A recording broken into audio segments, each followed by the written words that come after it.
Amados no Senhor, antes de ler qualquer texto para iniciar a ministração dessa noite, permitam-me falar do tema, permitam-me falar do título da mensagem de hoje. Quantos aqui receberam o post da mensagem de hoje? Deixa eu ver as mãos. Para quem não recebeu, de repente eu não tenho o seu contato, ou você não está em algum grupo do ministério, eu quero já começar essa ministração, antes de ler qualquer texto, já falando sobre o título, que é um título no mínimo chamativo, é um título no mínimo que desperta certo interesse em cada um de nós. O tema, o título da mensagem de hoje é o pecado de Jó. Vocês concordam comigo que o tema é no mínimo curioso? No mínimo curioso, o pecado de Jó. Mas eu não quero me enveredar pelo caminho da curiosidade, em saciar e matar a nossa curiosidade. Afinal de contas, qual é o pecado de Jó? Não, mas eu quero trilhar com vocês uma outra linha, um outro caminho. Eu quero trilhar o caminho da reflexão, porque nosso ministério é um ministério que guarda a palavra no coração. E a mensagem de hoje não é nenhuma novidade para nós. Eu estou nesse ministério há quase 2 décadas. Sabiam que em dezembro agora, desse ano, nós iremos fazer 20 anos, 2 décadas de ministério apostólico de volta à palavra? Isso é muito tempo. E desde o início que eu estou nesse ministério, eu tenho ouvido essa mensagem sobre o livro de Jó. Então, nessa noite, nós não iremos inventar a roda, ok, pessoal? É uma mensagem que nós temos visto há muito tempo, que nós temos ouvido já há muito tempo. Mas, por incrível que pareça, em oposição ao grande sistema religioso, a mensagem de hoje é uma mensagem que ela é uma pequena voz diante daquilo que é dito há muito tempo pelo cristianismo, pelas igrejas pentecostais, pelas igrejas neopentecostais a respeito de Jó. Mas como eu dizia a vocês, eu não quero satisfazer a curiosidade humana, mas eu quero trilhar pelo caminho da reflexão. E o caminho da reflexão, ele suscita da nossa parte pelo menos 3 atitudes, pelo menos 3 ações ou reações. O caminho da reflexão, ele suscita um comprometimento com o todo das Escrituras. Então jamais leia qualquer livro da Bíblia, jamais leia qualquer texto da Bíblia, jamais leia um versículo sequer, sem estar de acordo com a abrangência das Escrituras. Também o caminho da reflexão nos leva a considerar e a rever nossos conceitos. Quantos de nós não temos conceitos, não temos preconceitos? Sim ou não? Se eu fosse fazer uma breve entrevista com os irmãos nessa noite, de repente perguntando de onde os irmãos vieram, de ministérios anteriores, é claro, nós teríamos ideias, nós teríamos preconceitos, nós teríamos conceitos diferentes. Concordam comigo? É claro que eu digo isso de forma alguma em um tom de demérito ou um tom pejorativo em relação à origem de cada um de nós. Mas todos nós temos uma herança religiosa, nós temos uma construção cultural, nós temos ideias que foram semeadas, que foram plantadas, que foram construídas dentro de nós. Então a mensagem reflexiva, ou a mensagem que gera reflexão no nosso coração, ela precisa estar de acordo com o todo significativo das Escrituras, e ela precisa também gerar uma revisão de conceitos em cada um de nós. Eu preciso ter um coração limpo, eu preciso ter um coração preparado, um coração ensinável diante de Deus e disposto a mudar a minha opinião. Mas uma mensagem que gera reflexão, ela também é uma mensagem que precisa estar subordinada à interpretação da Bíblia, aos princípios hermenêuticos das Escrituras. Nós, utilizamos nesse ministério alguns princípios hermenêuticos. Não sei quantos de vocês já leram esses princípios hermenêuticos, mas é um texto que o pastor já postou em alguns grupos. Todo texto, eu estou preparando o coração de vocês para descobrir qual é o pecado de Jó. Todo texto, quando for lido, deve estar subordinado, deve estar embaixo de alguns princípios, de alguns critérios hermenêuticos. Deve estar debaixo de Cristo, que por sua vez está debaixo do Pai, está debaixo do Pai Celeste. O caráter e a natureza de Deus devem mover, devem inspirar a nossa leitura e o nosso estudo das Escrituras. Quem está entendendo, diga amém. Quando você se aproximar da Bíblia, você precisa perguntar para aquele texto que você lê: qual é o caráter de Deus? Qual a natureza de Deus que eu preciso ver nesse texto? Eu preciso encontrar Deus nesse texto. Eu preciso encontrar Cristo nesse texto. Eu preciso encontrar Cristo como a chave hermenêutica, como a interpretação, como a porta que se abre diante dos meus olhos para que eu veja qualquer texto, qualquer doutrina, qualquer conceito, qualquer ensinamento das Escrituras Sagradas, porque caso contrário, nós iremos tomar o texto pelo texto, nós iremos desviar o nosso coração de Deus, iremos dar um nome ao texto, iremos dar conceitos ao texto que o texto de fato não possui. E o livro de Jó não é diferente, é um dos livros mais comentados, é um dos livros mais discutidos, onde há estudos acadêmicos, há pregações, há comentários bíblicos que falam a respeito do livro de Jó, e qual a importância do livro de Jó para o homem. Eu quero compartilhar nessa noite com vocês algo sobre o livro de Jó. Não é uma invenção, nós não estamos inventando a roda, mas é algo que é necessário que nós compreendamos nessa noite. Abra sua Bíblia em Jó, capítulo 1. É uma leitura um tanto extensa, agora no início, mas é uma leitura necessária. Eu quero ler com vocês Jó capítulo 1, do versículo 1 até o versículo 12. Quem achou, diga: achei. Graças a Deus. Preste atenção nesta leitura. Qual é o tema da mensagem de hoje? E Jó tinha pecado? Tinha? Tinha pecado? É? Por que será que nós escutamos o contrário disso? O pecado de Jó. Jó capítulo 1, vamos ler do versículo 1 em diante. Havia um homem na terra de Uz, cujo nome era Jó, homem íntegro e reto, temente a Deus, e que se desviava do mal. Nasceram-lhe 7 filhos e 3 filhas. Possuía 7.000 ovelhas, 3.000 camelos, 500 juntas de bois e 500 jumentas. Era também muito numeroso o pessoal a seu serviço, de maneira que este homem era o maior de todos os do Oriente.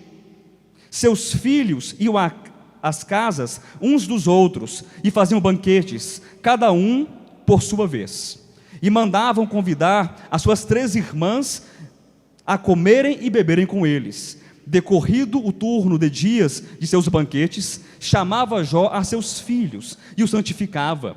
Levantava-se de madrugada e oferecia holocaustos segundo o número de todos eles, pois dizia: talvez tenham pecado os meus filhos e blasfemado contra Deus em seu coração. Assim o fazia Jó continuamente.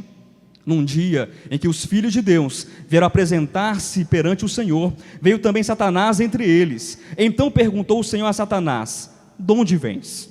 Satanás respondeu ao Senhor e disse: de rodear a terra e passear por ela. Perguntou ainda o Senhor a Satanás: observaste o meu servo Jó? Porque ninguém há na terra semelhante a ele, homem íntegro e reto, temente a Deus e que se desvia do mal. Então respondeu Satanás ao Senhor: porventura Jó debalde teme a Deus? Porventura Jó em vão teme a Deus? Não há uma troca, não há algo por trás desse temor todo?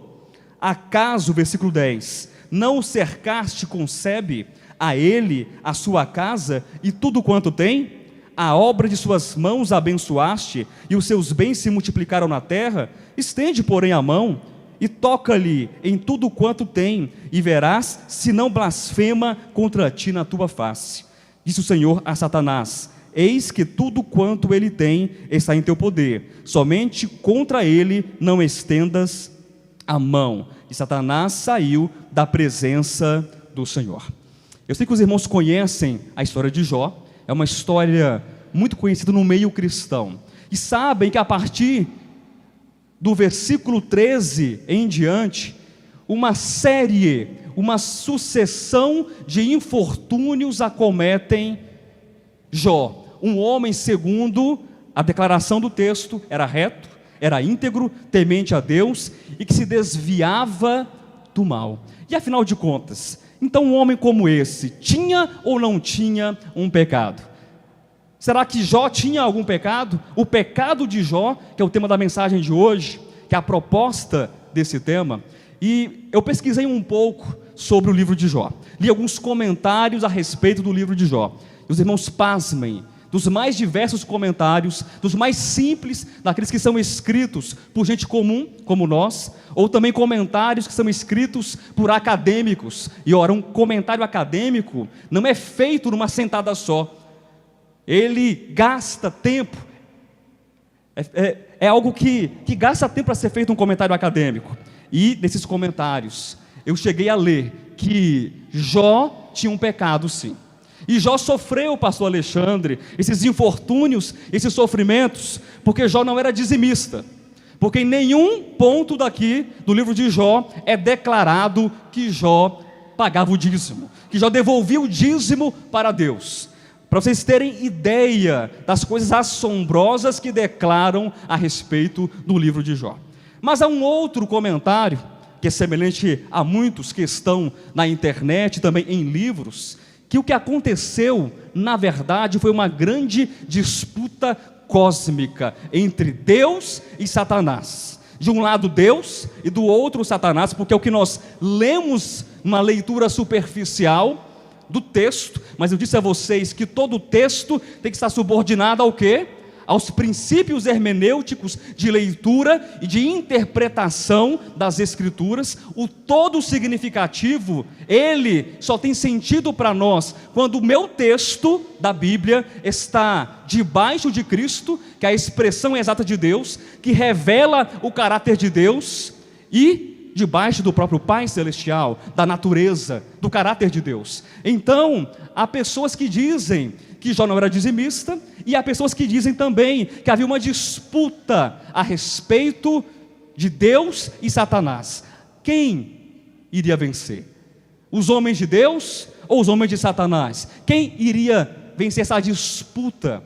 E eu escrevi o comentário desse escritor, por uma questão ética, não vou dizer quem é, mas abre aspas. Ele disse o seguinte: vai ficar provado ao longo de todo o livro de Jó, que Jó não pecou. Então ele passa a descrever no seu comentário que ficaria provado em todo o livro de Jó que ele não pecou. E é interessante que desde o meu tempo de infância eu escuto canções a respeito do livro de Jó. Já escutaram canções a respeito do livro de Jó, que Jó jamais murmurou? Sim ou não, pessoal? Já cantaram essas canções? Que Jó não murmurou? Que Jó, de fato, um homem reto, íntegro, temente a Deus, se desviava do mal, um exemplo de fé, de conduta, um homem que foi tentado e se manteve reto, sem murmurar. Então o que acontece? Esse comentarista descreve que em todo o livro de Jó, ele conseguiria provar que Jó não pecou. E o que acontece é que Jó se posicionou ao lado de Deus, pastor Alexandre. E por se posicionar ao lado de Deus, o inferno retaliou contra Jó. Trata-se, na verdade, nesse comentário, de uma guerra espiritual, e Jó é o modelo, é o símbolo daqueles que estão nessa batalha espiritual, que estão nessa guerra espiritual, e todas as vezes que você se coloca ao lado de Deus, você irá sofrer retaliação da parte do maligno. E ele prova, esse comentarista, que Jó não pecou. Mas isso me intriga, isso chama muito a minha atenção, porque nas canções que nós cantávamos na nossa infância, na nossa juventude, dos hinos que falam que Jó não pecou, ou que Jó era um homem que não murmurou diante do Senhor, eu acredito que as pessoas não leram os 42 capítulos do livro de Jó. Eu acho que eles leram apenas os 36 versículos que compõem o capítulo 1 e o capítulo 2 do livro de Jó. Porque já no capítulo 3, versículo 1, depois os infortúnios que se abrem na vida de Jó, leia na sua Bíblia, por favor, Jó capítulo 3, versículo 1. Depois disto o quê? Da morte dos filhos, de alguns infortúnios que foram acontecendo, passou Jó a falar e abençoar o dia em que nasceu. Como sou feliz! É isso? Não. Depois disto, passou Jó a falar e amaldiçoou o dia natalício. Queridos, o livro de Jó possui 42 capítulos. Não apenas 2 capítulos. E é incrível, pasmem, como a grande maioria dos cristãos não conseguem sair do capítulo 1 e do capítulo 2 do livro de Jó. Não entram no capítulo 3, 4, 5, 6, até o final do livro de Jó. Eu sei que nessa noite seria impossível nós lermos os 42 capítulos do livro de Jó. Ou alguém se aventura a ler comigo os 42 capítulos? Vocês vão ler em casa então? Mas eu quero transmitir algumas ideias do livro de Jó, para que nós aprendamos a pedagogia desse livro e possamos aprender qual é ou qual foi o pecado de Jó. O sofrimento humano, que é descrito por grandes comentaristas do livro de Jó, é descrito como o tema central desse livro. Mas eu me atrevo em dizer que o sofrimento humano, ele é apenas uma pintura, ou apenas uma das várias cores da aquarela divina, em que Deus utiliza para pintar a história principal do livro de Jó. Pastor Josué, mas a história principal do livro de Jó não é o sofrimento de Jó? Não, eu declaro a você que a história principal não é o sofrimento de Jó. Mas como não? Eu leio e há tanto sofrimento, há tanto desgaste, há tanta morte, há tanta coisa ruim, em tantos capítulos. Não é o sofrimento? Não, Deus utiliza essas cores como um pano de fundo, para fazer sobressair algo que é mais importante, algo que deve saltar de fato aos nossos olhos, diante da nossa vista.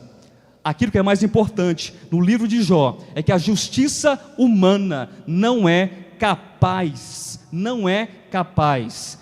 de se sustentar, de se sobressair diante da justiça divina. A justiça humana não pode comprar a justiça de Deus. A justiça humana não pode comprar Deus com a sua religiosidade, com os seus atos, com os seus costumes, com as suas comidas, com as suas roupas, com os seus sacrifícios. Nada que o homem faça, nada que o homem possa produzir é capaz de comprar Deus, é capaz de substituir a justiça de Deus. Quero ler 2 textos com vocês. Abra sua Bíblia, por favor. Saindo de Jó, depois nós voltaremos para o livro de Isaías, capítulo 64, versículo 6. Depois nós iremos ler outro texto no Novo Testamento. Isaías 64, versículo 6. Mas todos nós somos como o imundo, e todas as nossas, o que diz o texto? Injustiças, todas as nossas justiças, como trapo da imundícia, todos nós murchamos como a folha, e as nossas iniquidades como um vento nos arrebatam. O que você entende desse texto? Vamos apenas repetir a ideia do texto.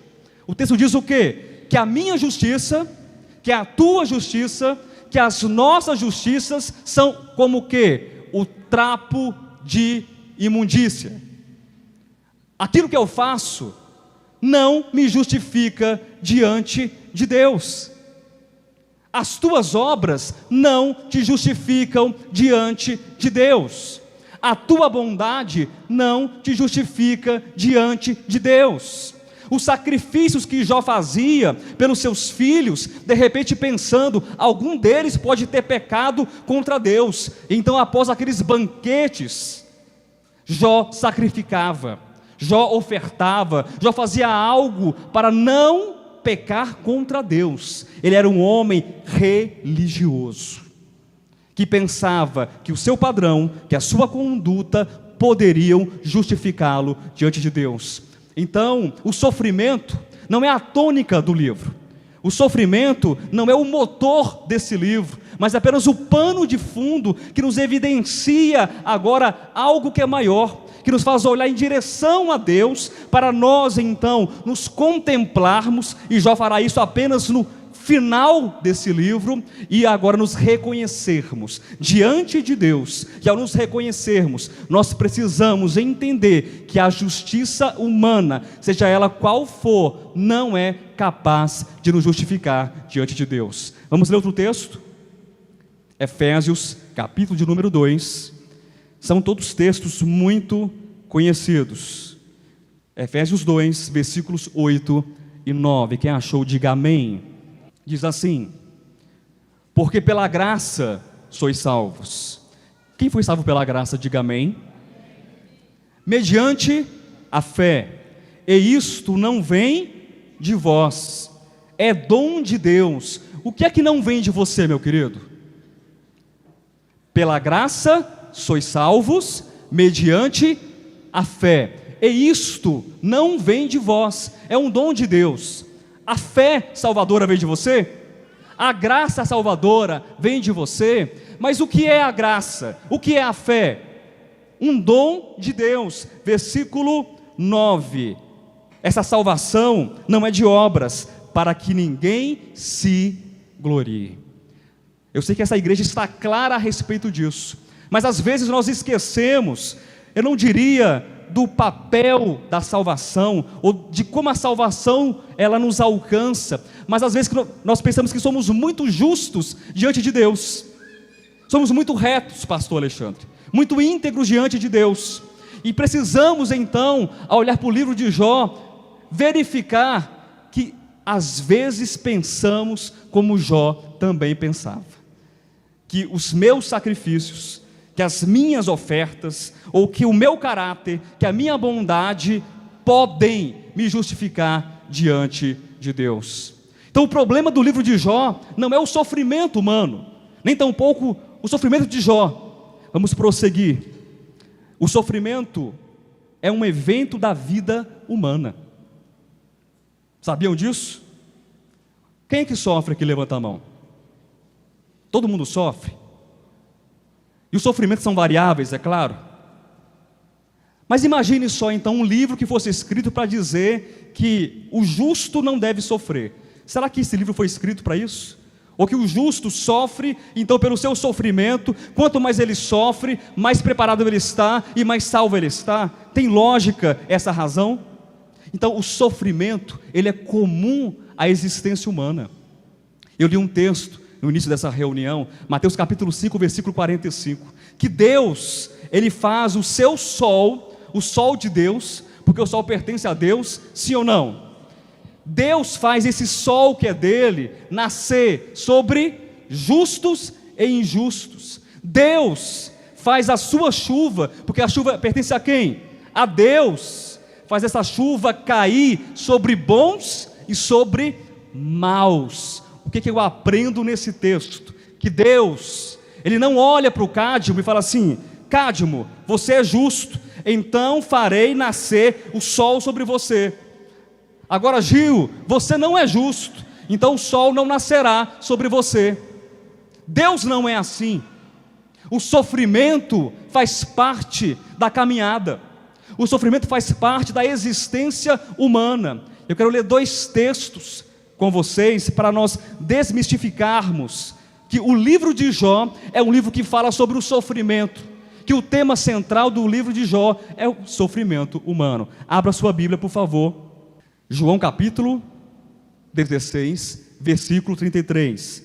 Essas coisas vos tenho dito, para que tenhais paz em mim. No mundo passais por aflições, mas tende bom ânimo, eu venci o mundo. Eu não quero comentar a parte final, eu venci o mundo, não. Eu quero comentar a parte central desse versículo. No mundo passais por aflições. Quem foi que disse isso? O apóstolo Paulo? Apóstolo Pedro? Foi João? Tá em João. Mas quem foi que disse isso? Que no mundo vocês passarão, que no mundo vocês terão aflições. Palavras do Senhor Jesus Cristo. O mundo é o mundo onde nós estamos sujeitos à gripe, ao que mais? Dor de coluna, que mais? Dor de cabeça, que mais? Unha encravada, dor de barriga, dor de cotovelo, nos vários sentidos que você puder aplicar, furúnculo, a lista é interminável, dores, sofrimentos, angústias, isso faz parte da vida. Então o sofrimento não é para o ímpio, o sofrimento não é para o justo, o sofrimento faz parte da existência humana. Então aquele que sofre mais não é mais justo, aquele que sofre mais não é melhor, aquele que sofre mais não está mais preparado. É claro que nós temos que considerar algo muito importante. O sofrimento, ele nos dá uma oportunidade de refletirmos sobre a nossa condição, sobre a nossa natureza, e a minha reação diante do sofrimento pode ser positiva ou negativa, mas o sofrimento não me qualifica ou me desqualifica diante de Deus, não me justifica diante de Deus, porque Cristo diz que no mundo nós teríamos aflições. Abra sua Bíblia também, outro texto, em Eclesiastes, capítulo número 9, quero ler com vocês, versículo 2 e versículo 3. Versículo 2: tudo sucede igualmente a todos. Preste atenção nesse texto. Tudo sucede igualmente a todos. O que é tudo? Irmãos que estão formados em língua portuguesa, pastor Alexandre, língua portuguesa e língua inglesa também, se não me engano. O que é tudo? Tudo sucede? Ok. O mesmo sucede ao justo e ao perverso, ao bom, ao puro e ao impuro, tanto ao que sacrifica como ao que não sacrifica. Jó sacrificava, queridos, Jó sacrificava nas festas, após as festas e os banquetes dos seus filhos, ele sacrificava. Sim ou não? Acharam o texto? Eclesiastes capítulo 9, versículo 2: tudo sucede igualmente a todos, o mesmo sucede ao justo e ao perverso, ao bom, ao puro e ao impuro, tanto ao que sacrifica como ao que não sacrifica, ao bom como ao pecador, ao que jura como ao que teme o juramento. Este é o mal que há em tudo quanto se faz debaixo do sol. A todos sucede o mesmo. Também o coração dos homens está cheio de maldade, nele há desvarios, enquanto vivem, depois rumo aos mortos. Então o sofrimento faz parte da existência humana. Vamos prosseguir, queridos. Então qual foi o pecado de Jó, afinal de contas? Se Jó era um homem reto, era um homem íntegro, era um homem justo, às vezes eu me comparo com o Jó, esse Jó aqui do capítulo 1, do capítulo 2, até certa parte. Agora capítulo 3 fica mais difícil. Quando você se compara a esse Jó íntegro, reto, temente a Deus, que se desviava do mal, você acha que você era melhor do que Jó? Não era. Bem pior do que Jó. Bem pior do que Jó. Então como um homem desse sofreu tanto? Que pecado ele cometeu, irmão Gil? Será que o pecado de Jó trouxe então alguma coisa para ele? Deus ficou irado, indignado, então amaldiçoou Jó? Nós vimos que o sofrimento é comum a todos os homens. Mas eu quero declarar para vocês, alto e bom som, que o que Jó sofreu não foi em decorrência de um pecado. Amém? A pedagogia bíblica, ela é muito interessante. Nós temos que entender o que está no texto. Tem gente que fica investigando curiosamente por que Jó sofreu e quer encontrar um pecado. Jó teve sim um pecado. Eu vou declarar daqui a pouco para vocês. Mas esse pecado, ele não é o motivo pelo qual Jó está sofrendo. O pecado de Jó é o pecado da autossuficiência. O pecado de Jó é o pecado do orgulho humano. E esse pecado, meu irmão, não é apenas o pecado de Jó. O pecado do orgulho, da autossuficiência, não é apenas o pecado de Jó. Volte para o livro de Jó, vamos ler um texto, lá no capítulo 41, vamos ler do versículo 1 até o versículo 5, e depois o versículo 34, amém? Jó 41, do versículo 1 ao 5, depois ao 34. Um homem autossuficiente, um homem orgulhoso, que é representado nesse livro por um animal mitológico.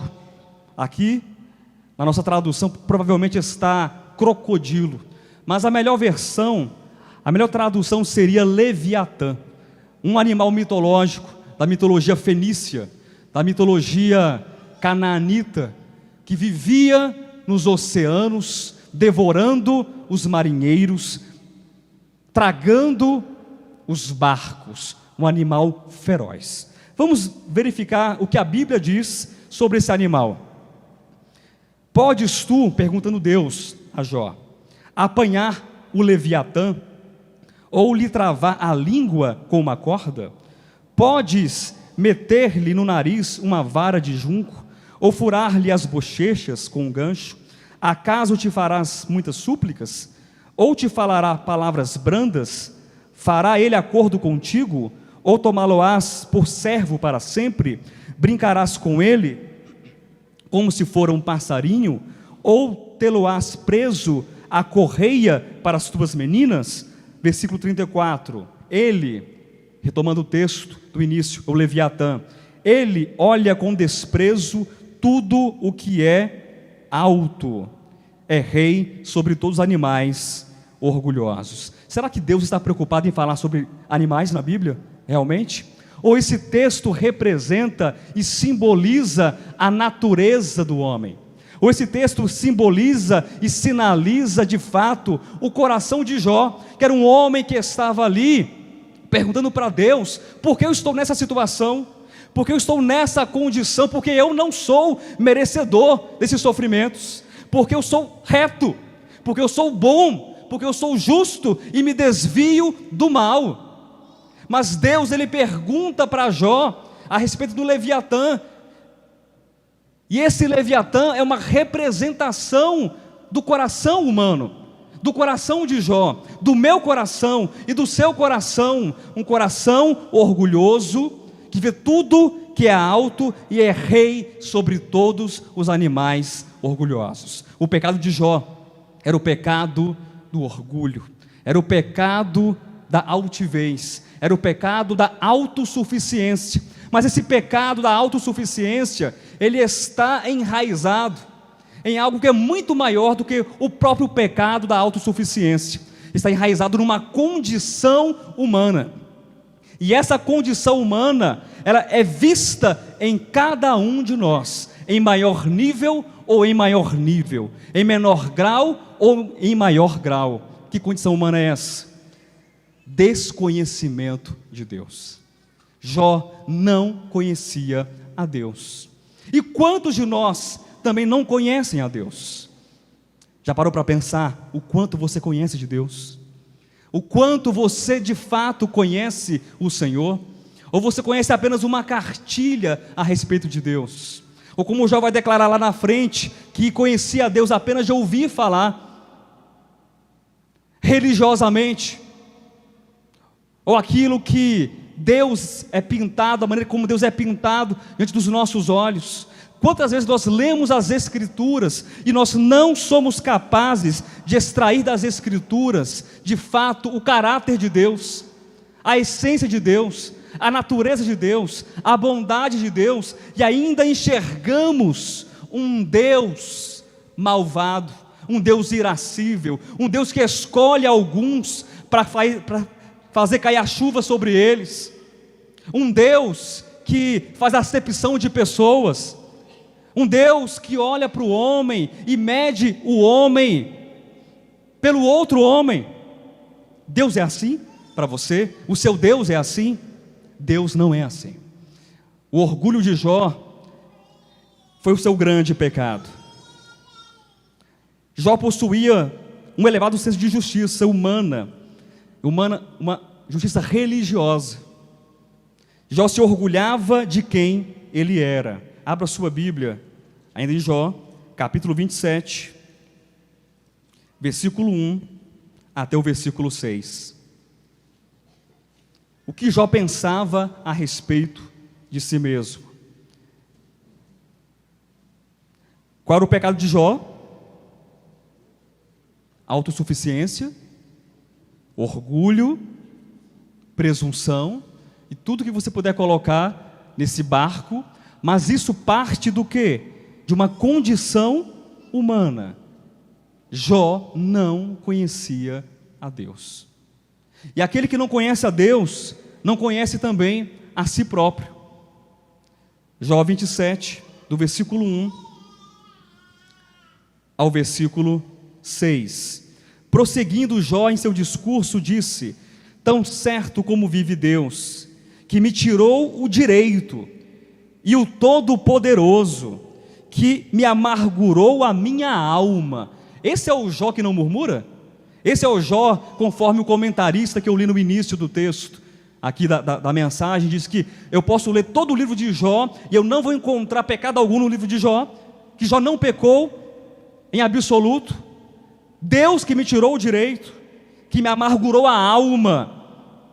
Versículo 3: enquanto em mim estiver a minha vida, e o sopro de Deus nos meus narizes, nunca os meus lábios falarão injustiça, nem a minha língua pronunciará engano. Longe de mim que eu vos dê razão, até que eu expire. Nunca afastarei de mim a minha, o quê? Integridade. A minha justiça me apegarei e não alargarei. Não me reprova a minha consciência por qualquer dia da minha vida. O que Jó está falando aqui para a gente, queridos? O que Jó está dizendo aqui? Eu sou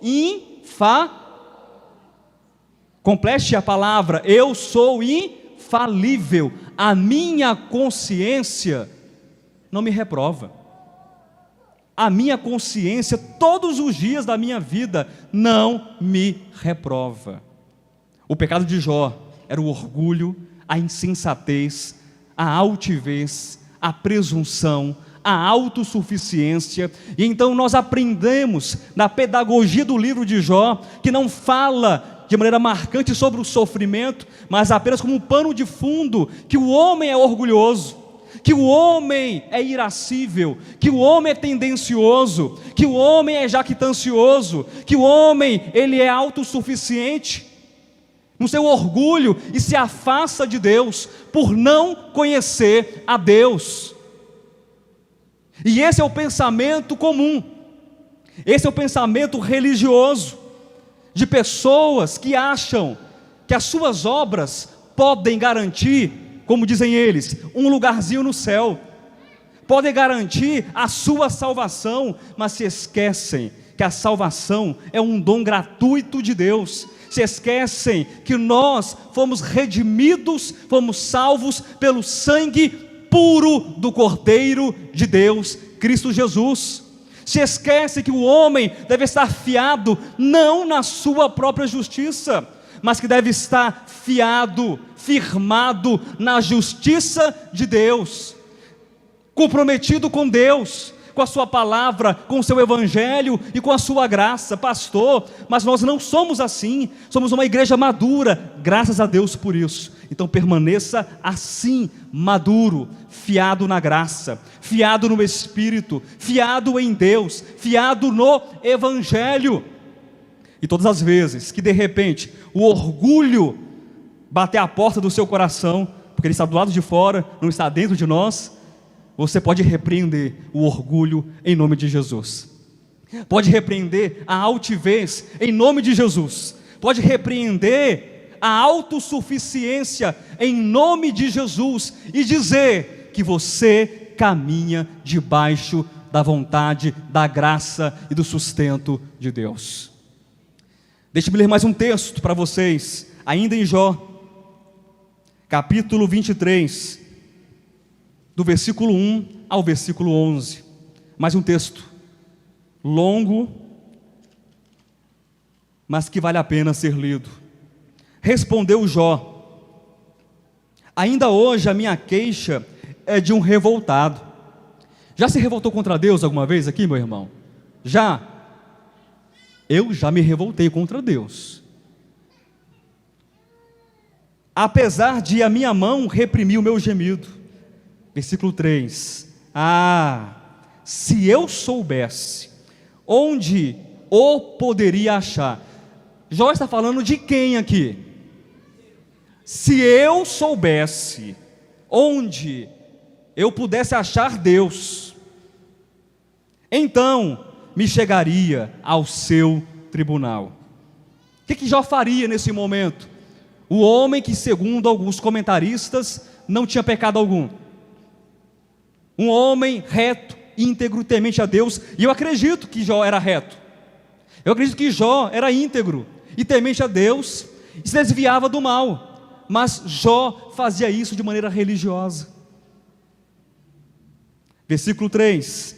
Se eu soubesse onde eu poderia achar, então me chegaria ao seu tribunal, exporia ante ele a minha causa, ou a minha queixa, encheria a minha boca. Irmãos, que orgulho, que arrogância. Eu encheria a minha boca de argumentos. Sabe uma expressão que é mais comum aos nossos dias, no nosso tempo? Eu bateria a mão no peito e falaria: quem é que tem razão aqui? Quem tem razão diante do tribunal? Entre Deus e Jó. Versículo 5. Saberia as palavras que ele me respondesse e entenderia o que me dissesse. Jó entenderia o que Deus falasse para ele. Versículo 6. Acaso, segundo a grandeza do seu poder, contenderia comigo? Não, antes me atenderia. Ali o homem reto pleitearia com ele, e eu me livraria para sempre do meu juiz. Eis que me adianto, ali não está. Se torno para trás, não percebo. Se opera à esquerda, não o vejo. Esconde-se à direita e não o diviso. Mas ele sabe o meu caminho. Se ele me provasse, sairia eu como o ouro. O que o homem desse pensa que é? O cara, o último pacote do biscoito. Um homem reto, íntegro, temente a Deus, que se desviava do mal. Eu falei o quê? Gente, ato falho. O último pacote do biscoito não dá. O último biscoito do pacote. Ele é um homem reto, íntegro, que teme a Deus, que se desvia do mal. Ele achava que era bom? Bom demais? Bom demais. E você? Você é tão bom? Menos bom? Para em qual versículo? Versículo 10. Os meus pés seguiram as suas pisadas, guardei o seu caminho e não me desviei dele. Por que você faz isso comigo? Por que você sofre? Quando você sofre, você pergunta isso para Deus também? Por que isso está acontecendo comigo? Você pensa que você é o último biscoito do pacote? Você é a bala que matou John Lennon? Ditados parecidos com esse? Ou você consegue ver a sua condição? Que você ainda está muito distante de ver a Deus, de conhecer a Deus. Só existe um que sabe quem Deus é. Não é Moisés, não é Jó, não é Josué, não é Paulo, não é Joaquim, não é Manuel. Quem é que sabe quem Deus é? Quem? Jesus, a expressão exata de Deus. Quando nós olhamos para as Escrituras, que Deus nós vemos? Nós vemos um Deus pela ótica, ou pelos olhos de Jó, um espreitador de homens. Nós vemos um Deus que é caprichoso, que está fazendo uma disputinha com Satanás, para saber quem vence. E como Deus é onisciente, Deus sabe quem vai vencer, não sabe? Ou Deus iria, nesse pensamento, entrar numa disputa em que ele perderia? Esse Deus caprichoso, irmãos, presta atenção, esse Deus caprichoso, esse Deus grego, esse Deus olimpiano, esse Deus romano, que testa os limites humanos, para saber até onde eu dou conta. Deus, sendo onisciente, ele sabe que Jó vai chegar até o final, então eu vou apostar no cavalo vencedor. Viu, Satanás? Jó vai vencer. É esse Deus que você vê? Quando você olha para as Escrituras? Ou você vê esse Deus na face de Cristo? A expressão exata, a expressão perfeita de Deus. Você vê Deus em Mateus 5, em Mateus 6, que diz assim: quando você tiver um inimigo diante de você, o que você faz com esse inimigo? Perdoa. Faz o que? Maltrata? Perdoa. Ore pelo seu inimigo. Não julgue. É esse Deus que você vê? Ou é o Deus pela visão de Jó? Mas graças ao Senhor, que Jó teve uma grande descoberta no final do livro que leva o seu nome. O pecado de Jó, que é o pecado do orgulho, da autossuficiência, da jactância, tantas outras coisas que estão ligadas ao desconhecimento que o homem tem da parte de Deus ou em relação a Deus, isso pode ser tratado, amém? Esse pecado que faz parte de uma condição maior, que é o desconhecimento, pode ser tratado. E eu disse que essa condição, ela é presente em maior ou em menor grau dentro de nós. E eu não sei como está isso no seu coração, o quanto você conhece, ou quanto você desconhece a Deus. Mas eu quero ler com você, para encaminhar para o encerramento, ainda no livro de Jó, no capítulo 42, nós iremos ler do versículo 1 ao versículo 6, a grande descoberta de Jó. Jó, ele passou por muitas coisas, e a principal descoberta de Jó está aqui, registrada no capítulo 42, do versículo 1 ao versículo 6. Acharam? Diga amém. Então respondeu Jó ao Senhor: bem sei que tudo podes, e nenhum dos teus planos pode ser frustrado. Quem é aquele, como disseste, que sem conhecimento encobre o conselho? Na verdade, falei do que não entendia, coisas maravilhosas demais para mim, coisas que eu não conhecia. O homem que queria colocar Deus diante de um tribunal, que queria fazer perguntas para Deus, e depois que Deus perguntou, fez perguntas para Jó que ele não sabia responder, Jó se prostra diante de Deus e reconhece quem Deus é. Versículo 4: escuta-me, pois, havias dito, e eu falarei, eu te perguntarei, e tu me ensinarás.